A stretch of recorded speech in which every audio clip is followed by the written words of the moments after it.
voice. On the Monday night, when you saw this man in the garage, you did not tell him you were taking your suitcase out of the garage the next day? No, sir, I did not. You just asked him for that advance money the next day? I asked him for the advance money so that we could take them out. You just asked if you could have that advance money he had agreed to give you? I told him why I wanted the money, to get rooms with it so we could take out our suitcases from the garage. That was $20, around $20 or $25. You were talking on the telephone at the time this coach was being backed up? Yes. You saw it coming back toward you? Yes. Your wife was standing alongside of you by the telephone at that time? Yes. You were on the telephone when she first came into the garage? Yes. She came directly back to the rear of the garage and stood directly alongside of you? Yes. This telephone was on the extreme end of this workbench. The telephone could be moved anywhere. It was just on the end of a wire. What part of the workbench were you standing using the telephone? Possibly in the middle. When you say possibly, is there some doubt in your mind, or are you guessing about it? No, just in the middle of the workbench.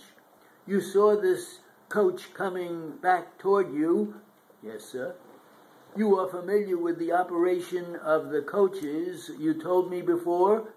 Yes. Was this the same coach you had driven in from Ohio? I do not know which it was, but it would operate the same as the one you drove anyway? Yes. Was the defendant in the seat at the time of the accident? Right at that minute, I could not tell you where he was. You saw him right after the accident happened? He was still inside the coach somewhere. You saw him come out of the coach after the accident happened? After he drove it away from the bench again. When one sits in the driver's seat of that coach, or any of those coaches, backing up, do they have a clear view in the rear of the coach? In certain directions they have. I mean entirely across the back of the coach? About 80%. There was a heavy iron bumper around the rear of the coach? Yes. Like that shown in Plaintiff's Exhibit 4? Yes. You said that when this coach was backing up just before the accident, that neither you nor your wife were in line with it as it was backing? No, sir. By that you mean that you were off to one side of the course that the bus was taking. Is that correct? Yes, sir. The bus was being backed straight, wasn't it? No, sir. Was it being backed diagonally across the floor? Yes. It was squared up so that the back of it was parallel with the rear wall of the garage and with the front of the workbench at the time of the accident? It was pretty close to being squared up, yes. You knew when you saw it being backed up that that was the position in which he was planning to put it, didn't you? Yes. When you said your wife at the time it was backing up was clear of the path about a foot, you meant that she was about a foot from the nearest side of the bus as it came back. Is that right? She was absolutely out of the path of the bus at that time. She changed her position, didn't she? No, sir. She stood right in the same spot? She was standing facing the bus when it stopped.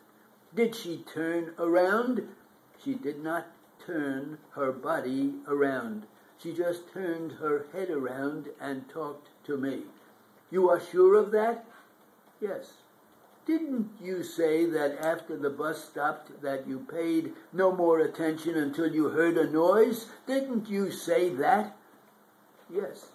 You were not watching your wife all the time then, were you? Part of the time, yes. All the time, you said? not the entire time. I was looking at her while I was making a telephone call.